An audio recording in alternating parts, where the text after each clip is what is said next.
Smoke detector battery replacement presented by Guardian Protection Services. In this video, you will learn how to change the battery in your monitored smoke detector. You might need a step stool or ladder to reach the smoke detector. Please note that depending on the model, it may look different than the one used for demonstration in this video, and you will be replacing either one or two batteries.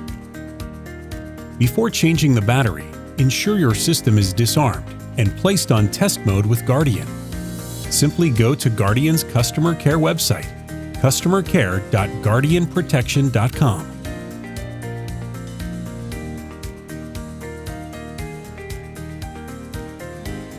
Locate the smoke detector with the low battery and gently twist it in a counterclockwise motion, approximately a quarter turn, to release the cover. The keypad may beep when the cover is removed.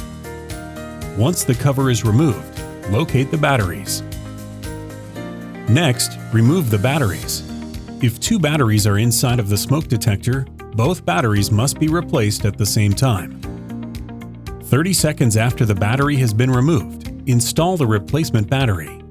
Pay attention to polarity. Once the new batteries are installed, replace the smoke detector cover. Locate the ridge on the outside ring of the device and connect it to the cover. Turn the cover in a clockwise motion until secured. After replacing the batteries and cover, test the smoke detector to ensure it is working properly. Press and hold the test button for approximately 30 seconds until the smoke detector beeps.